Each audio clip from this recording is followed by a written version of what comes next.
Good evening, everybody, and welcome to our virtual CU Anschutz Alumni Series Happy and Healthy Hour. We are grateful that you are here today with us to connect with the CU Anschutz alumni community and to learn from our amazing community of experts at the CU Anschutz Medical Campus. My name is Joanna Roybal. I'm a physical therapist. I graduated from the University of Colorado CU PT program in 2010, and I currently practice on campus in our hemophilia and thrombosis center where I treat patients with bleeding and clotting disorders. So I'm really excited to still be connected with campus and to be joining you all here tonight.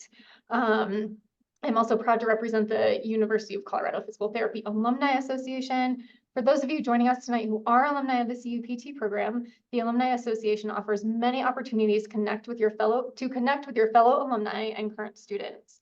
We're always looking for mentors, speakers, and clinical instructors. If you are a PT alum and are interested in learning more, please reach out to Margie O'Rourke, our alumni program manager. We'll include her contact information in the post-event email. Our alumni office also has numerous ways for alumni from the campus to get engaged. Our alumni team is always happy to help connect you with activities for your college or school. We will share more at the end of this evening's event on upcoming activities and how to reach the alumni team. Before I introduce tonight's expert, I want to draw your attention to the Q&A and chat functions at the bottom of your screen. While we have time designated at the end of the presentation for Q&A, you are always welcome to enter a question at any time in the Q&A function, and they will be addressed, like I said, at the very end. You also have the option of sending your message to be visible just to the host or to all attendees, so that function is available in the chat as well. Additionally, we have alumni team members available on the chat if you need anything during tonight's presentation, especially if you have supplies and plan to join along with Dr. Nuffer. Now, I have the privilege of introducing tonight's speaker. Dr. Monika Nuffer is a clinical pharmacist with expertise in whole person health. Dr. Nuffer holds faculty appointments at the University of Colorado in both the Skaggs School of Pharmacy and the School of Medicine. She is the course director and instructor of the hybrid and online integrative health and medicine electives. She also serves as the academic and experiential program coordinator for distance degrees and programs. Dr. Nuffer obtained her Doctor of Pharmacy degree from the University of Colorado, Denver, and completed an ASHP accredited pharmacy practice residency at the VA hospital in Albuquerque, New Mexico. She completed her aromatherapy training at the School for Aromatic Studies in Chapel Hill, North Carolina, and is a level 3 certified clinical aromatherapist from the National Association for Holistic Aromatherapy. Thank you for joining us, Dr. Nuffer. I'm very excited about your presentation and looking forward to learning so much about what you do and what you're here to share with us tonight. Great. Thank you, Joanna. Let me share my screens real quick. A moment. Uh-oh.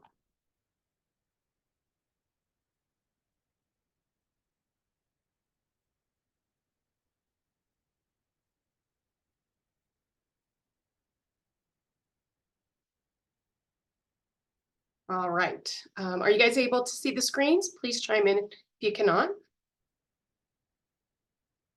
All right, great. I can try to see it on my end. Perfect. Well, Joanna, thanks for that introduction. And I'm very pleased to be here to present to you guys Aromatherapy Does It Make Sense? I will first start off with disclaimer. I'm just getting over a cold, so if I have to clear my throat, blow my nose, or drink more than I normally would, I apologize. I definitely didn't want to reschedule this. I'm always excited to talk about aromatherapy. So I have 4 main learning objectives. First, I would like you to be able to describe modern day science behind aromatherapy and its roots in botanical medicine. Second, it's important to identify safety issues with any essential oils. Third, understand which dilutions are most appropriate for use. And lastly, the most fun part of the Happy Healthy Hour is participating in creating your own aromatherapy products. So in this brief presentation, I'm going to have a brief presentation and then we'll do a make and take kind of product. So we can always do an encore presentation for more details, but this is just going to be brief in nature. So before I get started, I want to talk about what exactly is aromatherapy. So if we take the term aroma, that means fragrance, and therapy means to cure or provide good health. And you can imagine that aromatherapy is everywhere. We can find it in shampoos, soaps, cosmetics, even in food. And we know there's healing power from burning incense to smelling scented flowers. So the therapeutic use of aromatherapy or natural fragrances of essential oils really helps treat the whole person. And as the term defines whole person, it's the mind, body, and spirit. Now, essential oils, they contain this essence, which really is the smell and taste of different plants. Just like dietary supplements and herbal products, we use different parts of the plant, the roots, leaves, flowers, stem, rhizome, even the peel of the fruit. And we also know that there's a lot of environment that can impact the quality of that essence, whether we look at the season of harvesting, the weather, location, how is the soil, what kind of sunlight, and all kinds of factors. So using aromatherapy, it is used to support healing and promote healthy well-being. And so studies have shown that it can help promote relaxation, reduce stress, relieve pain, and strengthen immunity. So some brief history. Where exactly did aromatherapy come from? Do you know that aromatherapy has been traced back to its roots as far as prehistoric times? We actually use juniper as an antiseptic and a flavoring for food. Essential oils have been used spiritually in ceremony for sexual allure, who doesn't want all that to work well, as well as healing agents. So brief history, not going through everything, but some key things I think are worth noting. Back in 5000 BC, we saw plants soaked in fat. In the 1600s, we identified about 60 different oils that we can use in perfume and medicines. 1700, perfumes were included in natural plant-based essence. Only in the 1800s, we added essential oils to laxative, cough syrup, liquid medication to improve flavor and efficacy. By efficacy, simply to help a patient be more adherent. But aromatherapy has a very interesting history. In the 1937, René Gestafossé, he is a French chemist and perfumer, actually coined the term aromatherapy. So he was in his laboratory in France making a new perfume line and unfortunately had an accident. And there was all this burning and he had second-degree burns on his arms. So as a diligent patient, went to his provider, got traditional care, got some topical treatment, as well as antibiotics. Well, unfortunately, in that time, really wasn't taking care of that burn. And so he decided to take matters in his own hand and really complement his conventional care by using what he had in his laboratory. So he decided to use some lavender, in particular lavender angustifolia, and used it to apply it topically and cured that infection and did not lose a limb. So really the first identified essential oil was lavender by our chemist here. And it's important to kind of mention this piece because a lot of essential oils do have various degrees of antibacterial, antifungal, and antiviral properties, all based on its chemical structure and its mechanism of action. So the sense of smell. Think about a memory of a smell that invoked past memories. And for example, you may have a familiar scent. Maybe your grandmother made these wonderful cookies and just brings you back to your childhood. We know those smells can bring those memories and impact both physiological and psychological states. Centuries ago, medicine was practiced by the diagnostic of smell. So for example, if something smelled well, like nice smelling a bouquet of flowers, you take deep breaths, it helps reduce your heart rate and calm your nervous system. And in the end, you had some increased relaxation and stress reduction. If we look at the other side of the coin and look at disease or stench, those were things that were easily identified. So some examples are like the newly diagnosed diabetics smelled like sugar. People that had nephritis smelled like ammonia, and plague smelled like apples. So smell is very key here. So safety. I will tell you, I wish to say that everything is 100% safe. Unfortunately, nothing is. We really have to look at the safety of anything we put on our body or in our mouths. So essential oils, they're highly concentrated and potent. And For those of you that need a quantitative amount, about 1 to 2 drops of a concentrated essential oil is equal to about an ounce of plant material. So really, less is more. It's important when we look at using essential oils for our patients, family members, friends, even yourself, is to look at the health, right? What kind of allergies do we have? What kind of medications? What kind of disease states do we have? And then if we decide to use essential oils, what's the dosage of the oil? How often do we use it? What is its administration? What surface area are we covering? Is it just the face or all body? And how do we deliver this? Is it more in inhalation or is it used topically in a variety of ways? All of those things need to be considered. When essential oils are made into an aromatherapy product and used topically, there is an increased risk of skin irritation and contact dermatitis. So we need to be cautious of that, especially in those that are highly sensitive. So some general rules I want to share with the group, again, in this brief presentation. Generally, we want to avoid using essential oils in the first trimester of pregnancy. There's just so much limited information of what essential oils can do to an unborn fetus. You have different camps. You have some folks, you can take anything, use anything, it's fine. And others that are so conservative and wouldn't use anything during pregnancy. Truth's probably somewhere in the middle. I will note that after the first trimester, we have a lot of options, but there are some essential oils we should really avoid during the whole term of pregnancy. Examples include things like wintergreen, pennyroyal, tarragon, camphor, sage, and hyssop. Children is another one. They're still developing and we want to be careful. Doesn't matter if we're talking about essential oils, prescriptions, supplements, vitamins. We want to keep it out of reach of children until they kind of know better, right? We want to have that safety, not have access to those products unless we know they're appropriate. We want to keep essential oils away from the eyes and other holes, right? We got a lot of holes. We don't want to be touching them. There are some more increased irritations in certain areas.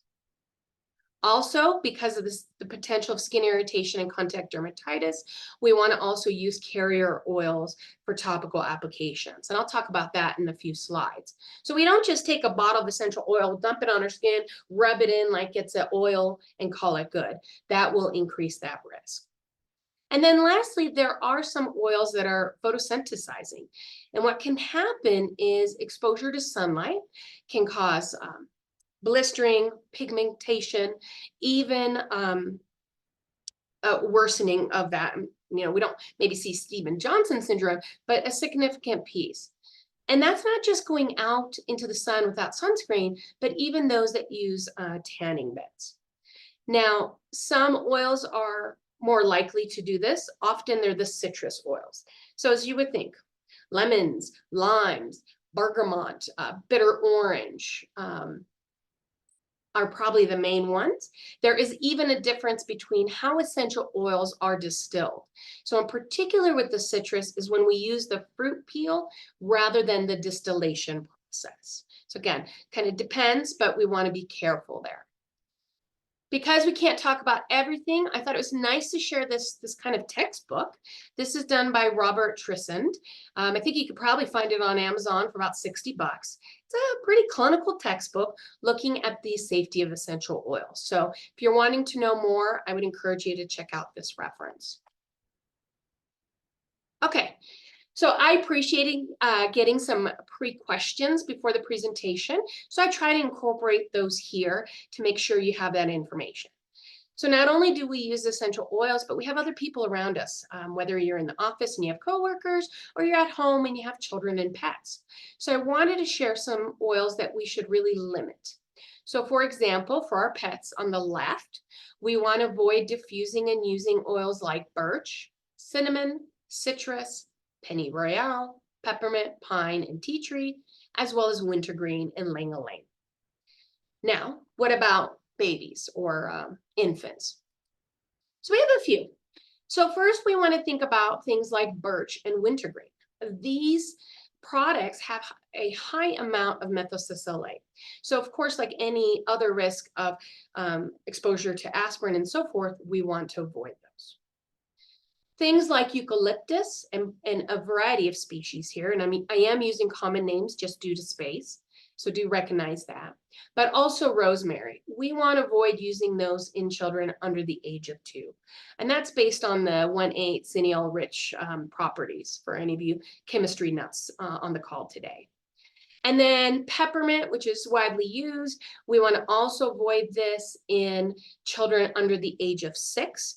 There has been case reports when peppermint's been used around the face and the holes, where they have had an increased risk of respiratory spasms and even respiratory arrest. So cautiously wait until they're a little bit older. However, overall, essential oils, most of them are safe for children at the lower dilution of 0.5 to 2.5%, depending on what condition we're using. Okay, so safety was important, but does this stuff work? It does. So there are some key things to make it optimal. So I have a diffuser in my office, maybe some of you do as well, and it just makes the space smell great. Well, to make it optimal, we don't want to diffuse 24/7. Ideally, we only diffuse about 30 to 60 minutes, then take kind of a break for another 30 to 60 minutes, and then we can repeat that again. This kind of prevents the smell desensitizing, helps really get the optimal results. When would we use essential oils? Well, it depends what we're treating. So if you're saying, I really need something to help me with sleep and I'm going to use something in the evening, well, then clearly if it causes some sedation and relaxation, may not be ideal when you need to be at peak in the middle of the day. So depending what we're treating here. Other things, it's amazing how essential oil onset is very quick. And I want to give a little bit quantitative response here. So if we use a aromatherapy product with essential oils in it, and we use it topically, it reaches our bloodstream within 3 minutes and gets to the correct cells in about 20 minutes, and then metabolized through the system in about 2.5 hours. It's pretty impressive for topical. If we use something aerosol, whether we're diffusing, a personal inhaler, a room spray, do you know it reaches your brain in about 22 seconds and gets to the bloodstream in about 2 minutes? And then within 20 minutes, it's at cellular level acting at its peak. So these things really kick in quickly. I also want you to know that just using single oils are very effective. Monotherapy is excellent. However, with more experience and training, you can blend 3 to 5 different oils that have synergistic effects and has its own benefit there. When we look at blending oils, we have quite a formula we have to look at. Which oil is the core that's dealing with whatever condition we want medicinally? And then we add in an enhancer, maybe something that's a little bit more pricier, a little bit more limited, might be kind of on a limited supply. And so it may enhance our core oil. And then we have a harmonizer, and that's the one that just maybe makes it smell better. I'd see patients at our integrated medicine clinic, and let's say we'd make something for a cold sore. I know exactly what essential oils and carrier oils to use, but they don't smell well. And then they have to apply it to their lips, multiple times a day, and they're not going to be adherent. So I may need to adjust my recipe to not be the most medicinal property effect for what we're doing, but maybe add different oils that make it more pleasant where then the patient is willing to use that. Also, keep in mind, you don't have to have a problem to use aromatherapy. And I hope those of you that have are going to participate at the second half of this presentation in making some products, that you can realize how it can be very helpful for relaxation and overall good wellness. A question came up earlier about where do essential oils fit when somebody is using a CPAP machine? And we actually see some good results there, in particular things like eucalyptus, where it can kind of thin the mucus, or even lavender to kind of provide more of the sedating effects. So those are some good options. I don't have sleep apnea, I don't use a CPAP machine. Please, please, please do not add oils into your machine. I think that makes it not work well. But you can use other methods to diffuse or in your space while you're also using the CPAP machine. All right. So if we had a lot of time, we'd start digging into all these different oils. And unfortunately, we don't. But I want to kind of touch on some that are common and available. This is a beautiful picture of lang-a-lang. It's a very wonderful floral flower, quite affordable than maybe our family of rose and jasmine. We also have bergamot mint, kind of interesting looking fruit there. Lavender, of course, it's a very common essential oil used and marketed in many of our cosmetics and foods. We have frankincense. This is our king of oils. I always dress appropriately. I'm going to stand up. I don't know how much you can. I decided to wear my play on words. So people that don't use essential oils make no frankincense. Pump, right? Okay, I'm trying to be funny. All right, so frankincense is a very popular one. Wild orange, one of our citrus, great for cleaning the space and area. Of course, chamomile, great for many respiratory conditions, skin issues. Peppermint, very popular, also used in a lot of products. Ginseng, I'm sorry, wrong class. Ginger, help a little bit with nausea, with motion sickness, or morning sickness. And then, of course, the beautiful rose. So again, sorry, we just don't have enough time to go through all of these because I do want you to be able to make your products. So I'm happy to do an encore, but lots of oils, hundreds and hundreds of essential oils. And if we really look at genus and species, even more. So we have a lot of oils. We got a little bit about safety and efficacy. What do we do with them? There are so many ways to use essential oils, and I'll briefly touch on these. So not going to be an all-inclusive list, but these are the common ones. So we can diffuse. We can use a diffuser in our space. We can use a personal inhaler, one that's more portable. We can make a facial steam bath, right? This is the poor man way. Maybe some of you might remember, anecdotally, parents, grandparents suggesting, okay, let's put a pot on the stove, boil the water, you can add some essential oils, take it off the pot, put your face close to that, cover it with the towel, and deep inhalations. So you don't need a device. You can use what you have in your home. Even poorer than that, you can use a cotton ball. Great one to help with using lavender for sleep. Pin it to your nightshirt, put some drops of lavender, and go to bed. Room sprays, and actually we'll be making a room spray today, so I hope that you guys are excited about that. Roll-ons, again, something a little more portable and can be applied multiple times a day. Hydrosols, this is a great product. When essential oils are harvested, so we identify the right plant part, we dry the part, we then distill the product in a variety of ways. The distilled process creates a concentrated essential oil. And then the byproduct, not that the byproduct is bad, but it's our hydrosol. It's predominantly water-based, if that's kind of the medium that you use for the steam distillation and so forth, but it will have some trace amounts of the essential oil. And hydrosols are used very often for aesthetic purposes. A lot of estheticians love using hydrosols for toners, for kind of face spritz, and so forth. So there's a lot of value to using the byproduct in the distillation process. We can also make lotions, creams, and gels. So taking a base product and adding essential oils that have medicinal properties to not only moisturize the skin, but also treat them. The balms and salves, we look at using things like butters. We look at using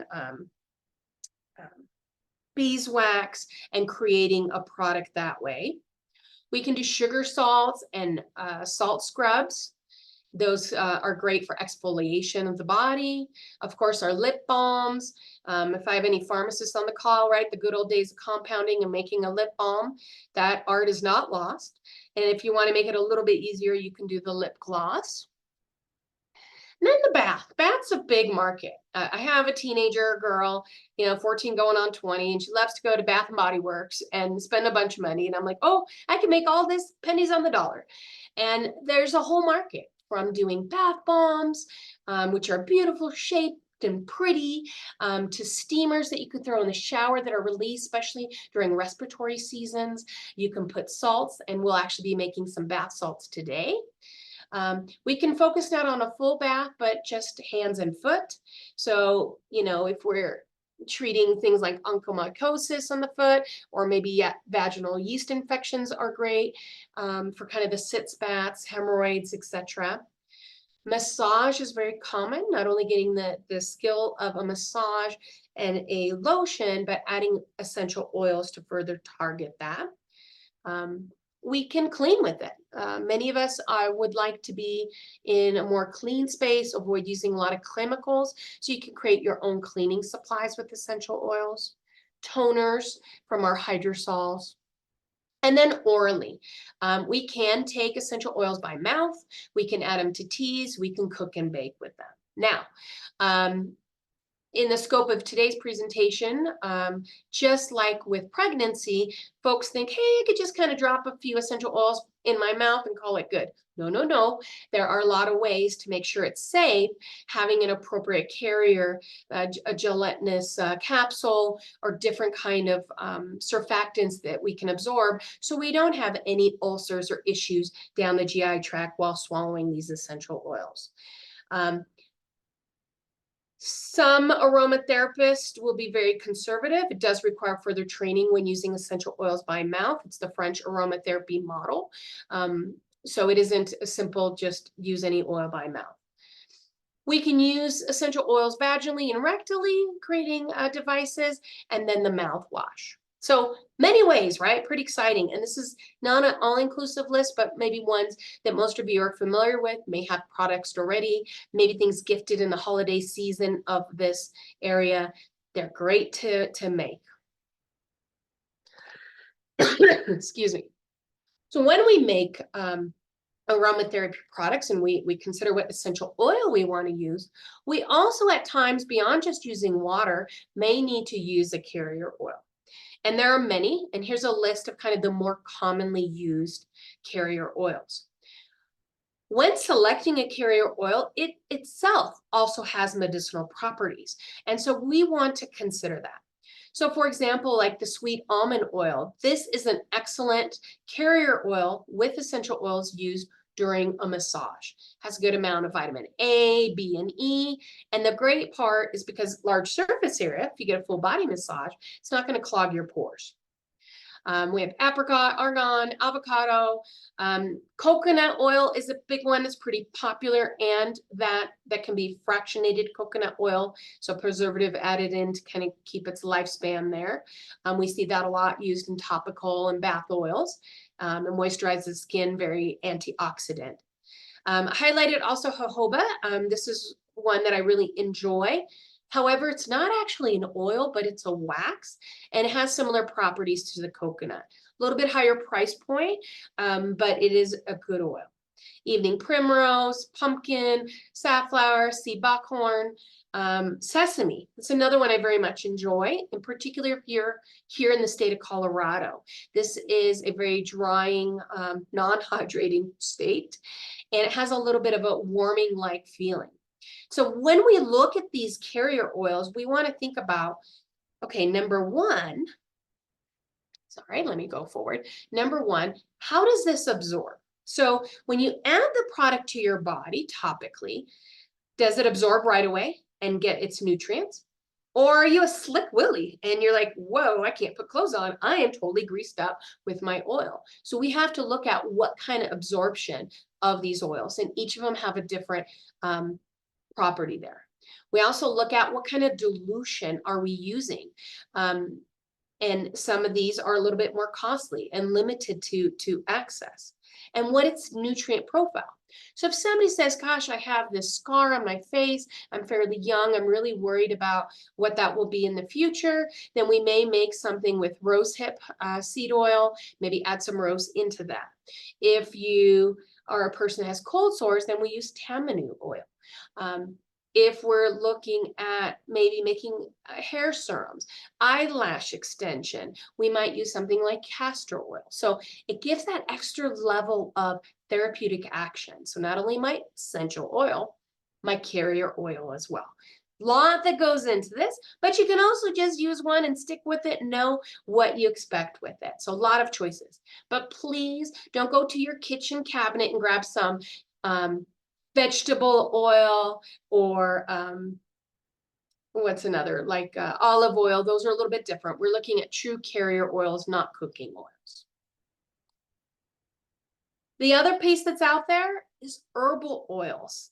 These are great when patients have kind of sensitive skin, more risk for irritation, contact dermatitis. Maybe we would use a herb oil rather than a carrier oil. So what exactly is this? So I listed the more common ones here: arnica, calendula, carrot, chickweed, comfrey, echinacea, goticula, St. John's wort, yarrow. I'm sure you've heard of some of these. These are plants that we have dried, then put into a glass bottle, fill it up with a particular carrier oil, and let it kind of do its thing. After, maybe if you do just the windowsill process, let it sit in itself and release its medicinal property into the carrier oil, maybe 6 to 8 weeks. Then use a cheesecloth, squeeze out all the oil, keeping the plant part, and then we use that as a base when we're making other topical products with other essential oils. So with herb oils, you would have the medicinal properties of the botanical plant. We would have the carrier oil that you made of this herb oil, and then you look at the essential oil that has its properties and how that's being treated. Now, when we make these herbal oils, I want to make sure it's clear, is we always need the dry herbs rather than fresh, because that prevents contamination and growth when the product is fresh. I would say you can see quite a bit with calendula for a lot of skin issues, but very easy product to do. All right, looking at time here. So dilutions. So when we start making products, we just don't willy-nilly add drop here, add drop there. Oh, smells good, maybe a little more. We really have to be calculating in how we make our product. So we start off with our lowest potency dilution of 0.5%. So for those of you to kind of understand, what does that mean? So if we have a 1 ounce product, we're going to add 2 to 3 drops of this essential oil. Okay, remember I told you 1 to 2 drops is about 1 ounce of plant material. This dilution is best when we apply anything to the face. And this is typically what we would use during pregnancy after the first trimester. In addition, we may use a 1% dilution. That's equivalent to 5 drops of essential oil into a carrier oil. And this is common for those with sensitive skin. I still recommend, if somebody is very sensitive, to do a patch testing. Find an area that's not exposed, and especially not exposed to the sunlight. So somewhere in the abdominal area, small little area, apply that oil or product, wait 24 hours and see if there's a reaction. And then for today's purposes, the last kind of dilution I'm going to recommend is 2%, and this is using 10 drops per 1 ounce of carrier oil. And this is best used for massage oils or body lotion. So now we're talking larger surface area. Is this our only dilution? No. We also will make products in a 5% and a 10% with appropriate training, most often used for acute conditions.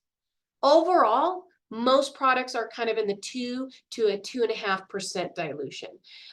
As in America, we have our own measurements as to the rest of the world. So some places use the 2%, some use 2.5%, but that's kind of the safe zone for most products for most folks. So questions came up, what kind of oils can I use if I'm stressed? So I included here some essential oils. And I actually took this from my training. It was a nice table. Well, I recreated it. Thank you, Jade, for this table. And breaking down in the rows are different types of essential oils.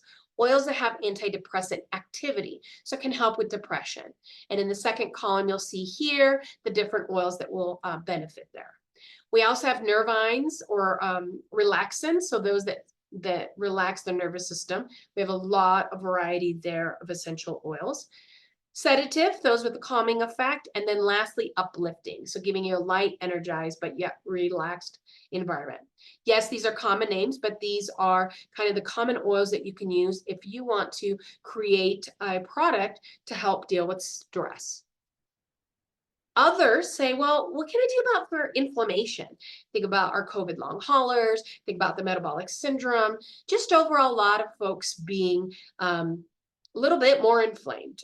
These are oils that have anti-inflammatory properties, and those are listed there for you. And I believe that you'll have these slides available to you so you can reference back to that. So is there evidence? There is. And again, we're limited in time, so I'm just going to gloss over this a little bit. So I've included a couple studies here that has some good evidence. There's the citations. I encourage you to take a look at them. You know, here we have in the upper left, using essential oils and massage of lavender to help with sleep quality for cardiac patients. On the right, using aromatherapy massage for knee pain for those osteoarthritis and so forth. But I want to point out one study in particular. This study was published in the Journal of Nursing Administration. This was back in 2016. It was the first one once they started this intervention. This was done in the Alina Health Hospitals, which I believe the first one was in California. They are in multiple states. And they wanted to create a clinical aromatherapy program where they trained the nursing staff to provide to patients essential oils to help reduce pain, nausea, anxiety, and improve their sleep. And this was done in patients that were postpartum. They offered 4 different oils: lavender, mandarin, sweet marjoram, and ginger. And so the nurses were trained to offer and deliver both inhalation, topical massage, and, sorry about that typo, bath salts for our postpartum women. And over the time, they took 28 months, they trained over 3,000 nurses, and they had 25,000 interventions across 10 hospitals. And so I think this is impressive. If any of you are working in, you know, in a health system and you think of JACO and all the requirements, pretty impressive that home meds or really essential oils that are not regulated by the FDA or the Food and Drug Administration to really provide this type of intervention for patients. Blows me away. And there's more and more evidence and studies really looking at the use of essential oils. So as this is mad dash through the world of brief aromatherapy, I wanted to give you more information where you can go if you want to learn more. So important to be aware of NAHA, or the National Association of Holistic Aromatherapy. This is a nonprofit organization that really wants to educate a variety of folks on the use of essential oils. They offer scientific, empirical, as well as education on aromatherapy to the public, practitioners, business, product designers, bloggers, writers, educators, healthcare practitioners, as well as the media. But the key thing that they do is they are actually the accreditors to ensure that the schools that are providing aromatherapy training are meeting academic standards and practice standards for the profession. And with that, they ensure that all aromatherapists, regardless of their levels, have the knowledge and skills and continue their education to provide safe training. So check them out. I include the link there. Where did I get my training? Well, lovely world of COVID, I took advantage of obtaining my aromatherapy training. And as Joanne introduced me at the School of Aromatic Studies, Jade Schultz is the founder and not course coordinator, but program developer of this, and teaches many of the programs and continuing education in that school. She was trained in England, and now she has a farm in kind of the Virginia area. And she actually was the past president of NAHA for 2 terms. So again, she practiced what she preached within her training. I want you to know where I got my training, and you can check them out. But one thing that's really neat is that they offer a free online introductory aromatherapy course. So it's all online, very much like what we're doing here today. And it is free. You learn approximately 20 different essential oils and different ways that you can deliver those oils. Got nothing to lose? Check it out, try it out, and then see if you're interested. And then you also get an idea of how that delivery is. If you recall my introduction, I work in online education. So I was very curious, how would this be delivered? And it's quite well done, and very learnable and flexible, and a nice balance of assessment. Now, what they also do is offer level 1 to 3 certification requirements. So for example, level 1 requires about 120 hours of education. You learn about 24 different essential oils, and it takes about 3 to 6 months to complete. Of course, there's tests and a final, and you have to do case reports. But once you've passed, you can then get your level 1 certification through NAHA, and then required to have 10 CE hours every 2 years. Level 2, something like another, it was a banger, 350 more hours for that level. So it was comprehensive. You learned about 81 different oils. Took about a year to complete. You have to pass the test, the finals, case reports. You have to write a thesis paper. And then once you pass all that, then you need to continue with 20 continuing education hours on aromatherapy only every 2 years. And then lastly, level 3, this is what I am. I'm a certified clinical aromatherapist. It was another 256 hours. I learned about another 28 different oils, took another 10 months to do. And in this, we learned the French model. So we not only learn about the oral use of essential oils, but also energetics. Pass the test, take the final, do case reports, create monographs. And then once you have that certification, it's important that you continue 30 continuing education hours every 2 years. To be a level 3 certification provider, you also have to have a year of aromatherapy in practice. I will say, if you want to get more training, no stock in them. I'm unbiased, but I do think it's a great school. But NAHA will show you other schools in your local area. Most schools offer level 1 certification, occasionally 2. There are very few that offer a level 3 certification. So obviously they have to have that themselves in order to teach that. And then there's other CE sessions or little micro learning. If you're like, what do I use if I've got the colds and sniffles? What can I do if I'm pregnant? What if I have pets? You can do additional training there. Okay, so to wrap up, personally, experiencing essential oils and aromatherapy will mature your skills. The more practice, the better you will be. I urge you to say, keep it simple. Use a single oil before you get complicated. Don't invest in anything until you know how this works for you. And trust that the oils work. All oils, I always tell my pharmacy colleagues when they always wonder about, my bucket of supplements and aromatherapy is prescriptions came from plants. And in aromatherapy, so do they. It's just about how we harvest and distill and diffuse and use. So there are a great chemical structure that has medicinal properties. You just have to use them correctly. But also, don't forget about the placebo effect. It's running in that 70%. So maybe it's another thing in your toolbox. I've included some of my references for the presentation. And then I wanted to include a kind of cute meme. I love memes in my presentation, shakes it up. Students send them to me all the time. So there's a gal laying in bed and somebody says, maybe a little lavender would help reduce your stress. Okay. And then just go to bed with all that lavender. So hopefully you got a little chuckle there.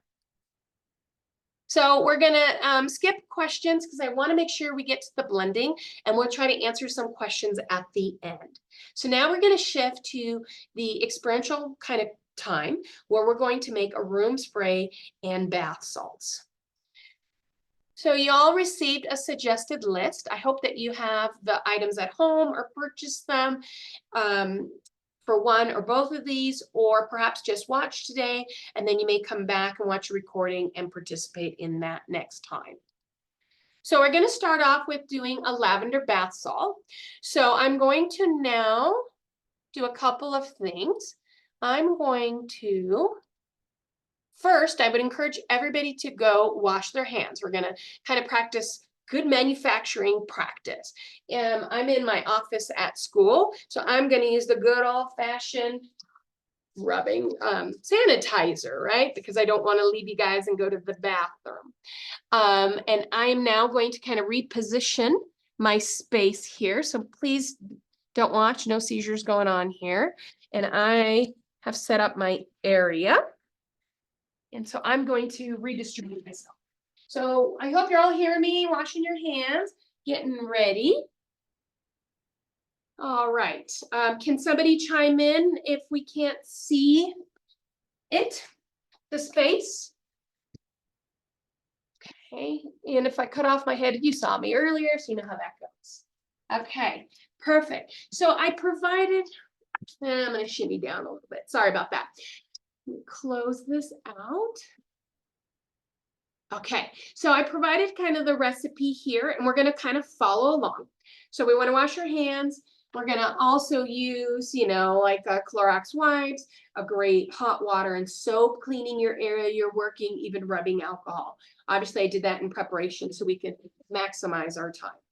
So the first thing we're going to do when we make bath salts is we're going to measure out our ingredients. So once you get your stuff out, hopefully you have them all ready. We're going to first start off with measuring out our salts. So we're going to start off with Epsom salt, and we're going to want a cup of this. I have my Pyrex, so I don't have all these dishes here at work. And I'm going to just simply measure it out. And I just got a big lump because of this world here. There we go. And I'm going to get a cup of this. And again, it's kind of an art, not a science, a little here, a little there. That's okay on our salts. So I got my cup of Epsom salt. Next, we're going to go to our sea salt, and that's a half a cup. And again, this isn't smaller. If you're going to mass produce, in particular like holiday gifts, which everybody at work loves me because that's what they get. Just double the recipe, triple the recipe, whatever you need to do. And so I'm going to add a half a cup of my sea salt. Now, I did the plain, boring white sea salt because that's what I had. I sometimes love doing the Himalaya pink sea salt because it's beautiful. But today, doing lavender and putting some dry lavender flowers, I wanted to make sure you can see them. Let me try to hide this little box here. Now, the other thing you can do is add, which is optional, a fourth of a cup of baking soda. This is particularly helpful if you're making this product for a female and maybe they're dealing with a little bit of a yeast infection, and that'll help with that. It's not going to hurt if she doesn't have a yeast infection or if this is for a male, but that would be another piece. So if you are wanting and have it handy, also do a fourth of a cup of baking soda. Okay, so we have that in our first bowl. The other thing we're going to do, we're going to take lavender, and I made it scripted for you guys to use lavender. I have my lavender oil here. And the first thing I'm going to do is I'm going to open this, and in a small little jar, not the jar of my salt, but a separate jar, I'm going to count out 20 to 25 drops of essential oil. So I encourage you to do the same thing.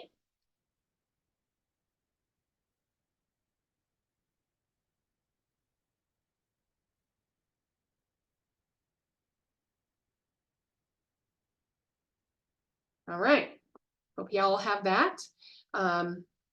Because we're doing more for the smell, you can definitely do a little bit more if you felt, hey, this isn't enough. Now, we also need to use a carrier oil. It just makes everything work well. I did provide a list in Amazon. I have no stock in them, but it was the jojoba care. This is a great company of jojoba.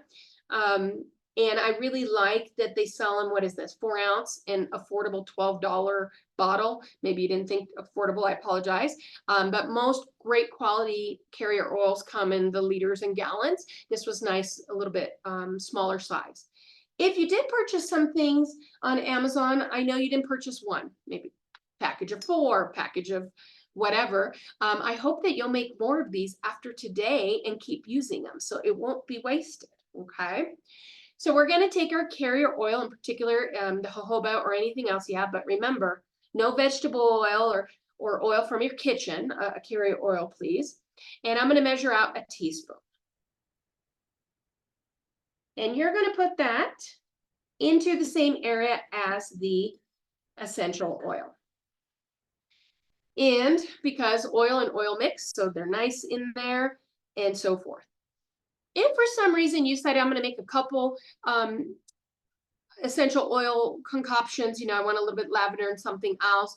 You're gonna kind of do that all at the same time, let them kind of gelish together, and then we have that. So now we're gonna take that mix of essential oils and our carrier oil, and we're gonna add it to our salt bin. You want to use a metal spoon, stirring rods, or glass, not plastic, and mix this up. Don't get crazy. Some of you guys compounding or cooking could be kind of a mess, but you want to mix it up well. And you can see that could be a little challenging as it gets a little bit lumpy. As you make larger quantities, it's a little bit easier to mix. So just keep mixing away. And yes, it's a patience of a little patience there. Just keep mixing it up until it's evenly distributed. And that's where that pink sea salt, you can nicely see how well you mixed it when everything's kind of white. It is a little tricky. All right, I have that. Always do a nice smell. And even getting over my cold, whew, I smell this lavender. Lovely. Okay, so now we are at number 6. When you're making gifts or you just want to elevate its presentation, you can put some dry flowers. We're using lavender essential oil, and we're going to use lavender dry flowers, and just put a pinch into the salt form, maybe 2 pinches. I'm looking, it looks like 2 would be great. First time I did this for school purposes, experiential myself in learning how to do bath salt. Oh, I don't know how much. I maybe put like 1/4 of a cup. It's lovely until I took my bath, and it was lovely until I had to clean the bath, and there's stuff floating around everywhere. So don't overdo it with the dried flowers, just enough to look pretty in the container, but not overburden where there's a lot of cleanup afterwards. Again, if you don't have the dried flowers, you don't have to, but that is something that I think just looks pretty in the jar. Okay, so you throw it in there, and you of course, stir that up again so you have a nice distribution. And then lastly, we're going to, on number 7, after it's all combined, we're going to put it either in a clean glass jar or a PET plastic jar. And PET are those heat resistant containers that really are 100% recycle and don't release chemicals that impact the risk for cancer or any altering hormones. So you want to just be make sure you get some good products, and especially when you gift these or you don't use them right away. If you're just for today's purposes, you're like, I got a lunch meat, deli meat Tupperware container that I washed and use it, great, use it. But keep that in mind. And then you just simply fill up your container. You want to fill it up kind of all the way to the neck so it's nice and full. I like to make a mess in this department. You would think I could just pour it in, but that might be a mess. But you fill up your container, and I never know. I always think I can guess how much. So as you can see, I also got a couple more in case I needed it. When you're making large batches, just make it and then start filling up your containers. So I think I'm about done. I'll leave this on my desk for a coworker that was my model today to make sure the cameras work before we got started. So I got my container.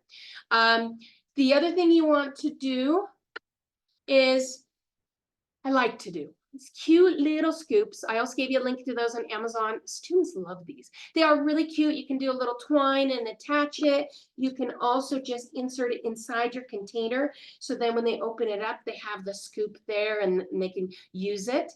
And then, of course, appropriately, we need to label our work. I have some labels here. If this is your only product, then you kind of know what you did. But in the future, if you start having more or you gift them, it's important for folks to know what's in this product. It's not my first rodeo, stock labels. So I already have them. I'm going to put them, and voila, I have my beautiful lavender bath salt. So my coworker will love it when I leave it on her desk for tomorrow. All right. Was that fun? I hope I didn't speed too much. I just want to keep on time. So we'll go to the next product. And again, I had a little bit left over. I could put it in my other one, so I will do that later. So the second product we're making is the room spray. And this is a little bit more simpler. So I gave you some liberties to choose whatever essential oil you were interested in. Maybe you're like, oh, that was quite pricey, or I wasn't ready, or I had everything and I only bought lavender. You could do a lavender spray if you like, absolutely, especially if you're wanting that relaxation at night or in your space, maybe to help with sleep, or any other oil. Maybe gentlemen, you might be interested in pines or woody flavors like cedar wood. I decided to do lemon. Thought I'd leave it in my space when I make a mess and I clean up here. I'm going to use it as a kind of a cleaning product. So grab your essential oil of choice and grab your 2-ounce amber bottle. If your bottle's smaller, use less oils. If your bottle's bigger, use more oils. It's kind of proportional, just like cooking, just like a cooking recipe.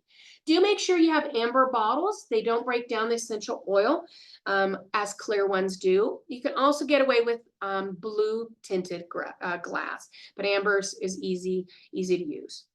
So anytime we're making an aromatherapy product, we're always going to add the oil first. So in this case, I'm using my lemon as indicated, and I'm going to put 12 drops of my lemon essential oil into my bottle. So I'm going to do that. Ask you to do the same.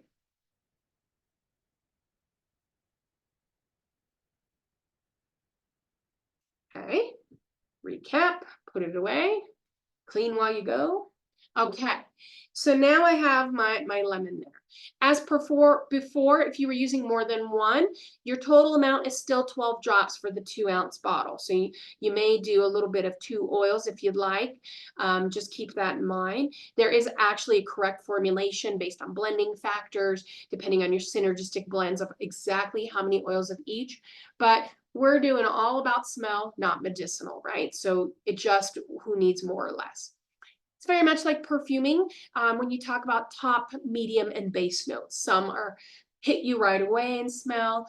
Others take a bit and then hit you. So it depends on a lot of those properties.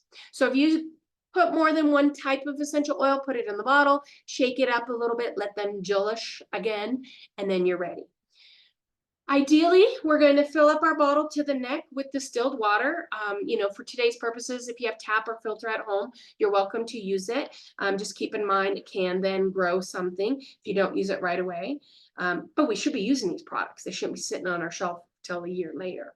So little small neck, messy, got a little funnel, great investments, things that if you do a lot of this, worth having. Water's water. If you spill it, no big deal. So I'm just going to fill it up with my distilled water to the neck. And I'm finished. Recap. I like these little ones. I take them so I don't have to take the gallon jug from my Walmart or King Soopers. Just makes it a little bit more portable. Maybe some of you at CPAPs might use these when you travel and so forth. Okay, so I filled it up. I'm going to put my sprayer back on, screw it on tightly, and I'm going to shake. Now, I'm going to also label my product. Remember I said I'm using lemon as a disinfectant, so I kind of have a nice, cute little disinfectant label there, and I put that there, and I'm good to go. One thing to keep in mind, does oil and water mix? Nope. Unfortunately, every time you want to use a room spray, you have to shake it gently, and then you can spray your area or spray your table, whatever you're using with it, or your pillow if you're using some lavender, etc. To go around it, you could add just a little pinch of alcohol. I'm at work, couldn't bring in my flask of alcohol. There'd be way too many questions, but you could add a little bit, and then you don't have to shake before each use. Okay, so now ready to use. So we have our lavender bath salt and we have our room spray of choice. All right, so that is the end. Oh no, I didn't leave too much time for questions, but it is time for any questions that maybe I didn't introduce in the pre-questions or questions that came up today. I am going to stop sharing. Don't mind my messy office. And then let's see what questions you guys have. But first of all, did everybody have fun? Okay. Did everybody make at least one product or promises me you will after you watch the recording? All right, great. See, that's all it is. Yeah, super fun. Great. There are two questions in the chat. The first one is from Nancy, and she just wants to know if you could recommend a substitute for lavender for end of day relaxation. She mentions that she's concerned about sensitivity to lavender and was wondering if you had an alternative. Yeah, that's great. So if we're looking at the relaxation in the slides, I included the ones used for stress, and they were either the Nervine, the sedative, the antidepressant, or the relaxant. And there are a variety that you can use. And I'm just going to cheat instead of trying to bring those back up, but you'll have those handouts for alternatives. Because even if lavender is great, but doesn't mean you like it, right? It goes back to the whole I'm sorry, I lost my train of thought, like the cold sore thing. You may not like Tamanu and Melissa, I may need to do something else. So something to kind of help with the relaxation that's similar in kind of that plant family, jasmine, though that's a bit pricey. We also have different species of lavenders. We also have lavandin, which is a little bit different. Mandarin and tangerine is excellent. Rose is quite pricey. Lang-a-lang is beautiful. So a lot of your floral, but other things like angelica root, basil, your chamomiles, frankincense, etc. So there are a lot, and I know, in my training, I've learned probably around 250 different essential oils and species. So it is a personal need. So when I did blending in clinic with patients, I had to really let them determine which did they enjoy, what provided that smell benefit, what brought them to a great place. If they have a bad history of, gosh, this smells like mothballs in my grandma's closet, you're never going to want to use that oil. So there are a lot of choices. So I think of some of those florals that have that relaxation effect would be a great alternative to the lavender. I think the two other questions in the chat are related to how long the essential oils will last once you mix them, the two products that we did today, and then how long each could be effective. I think maybe that will go out in the slides, or do you have kind of a quick idea of how long they last and then how long each is good for once they're made? Yeah, it's great. So, we always learned in training that we should never really worry about the expiring dates of essential oils or aromatherapy products because they should be used. Like, it's not sitting on the shelf. I have a student that comes to me, I loved our session. I still have a bottle of our XYZ. And I'm like, that was a year ago. You didn't use it all and start making more. So we really want to use the products. But I will be honest, we overall look at aromatherapy products when made the best we can with the right products, roughly about a year. There are some oils that degrade earlier, more of our citrusy, that are maybe something like 6 months. But the key thought is make the products and use them. Don't let them sit, so we then don't worry when they expire or become issues. If you say, I like oils and I want to diffuse them, excellent. Good companies of essential oil will have expiring dates on the bottles of your oils. If you're making products using them topically, vaginally, any of those routes, then inhalation, you need to follow the expiring date. If you want to just diffuse in the air, you can use expired products just for the smell. It just loses its smell, but it is not dangerous. So no need to waste expired products. Just blend them or diffuse them everywhere and use them up. How long does it take? If we use them topically, we can see an effect in about, as I said, kind of in that couple of minutes to about 2.5 hours, and then you would reply. So if you use something like went to Mexico, I had a sunburn, I might have made my own aloe vera juice and put some healing essential oils, then I might be applying this 3-4 times a day, right? So because of how that works. Inhalation wise, it's pretty quick, but we don't want to just keep smelling, diffusing, using. So holiday in that. Also shaking up. If you love lavender, next time do peppermint. Give that smell sense a change, and then you don't have that fatigue that goes with there. It's all the limbic system, all the boring stuff we didn't even cover today. Awesome. Well, thank you so much for that presentation. It was awesome. I know I learned a ton myself, and I'm looking forward to making a lot of these products at home. On behalf of our attendees tonight and the CU Andrews alumni, I want to thank you, Dr. Nuffer, for sharing your time and your expertise. Before we close this evening, I want to share information on the slide for a couple of our upcoming events for the alumni community. And these events will also be shared in the post event email. So you'll be able to get all this information in your basket tomorrow, along with all the information from tonight. I don't want to promise tomorrow. It's not up to me. It's up to our amazing alumni group who keeps this whole thing running, but they will be in your email shortly. Again, thank you so much for joining us. We really appreciate you all tuning in and for all you do as healthcare professionals for your campus and your community. And we will see you at the next alumni event. Have a great night. Bye, everybody. Thank you.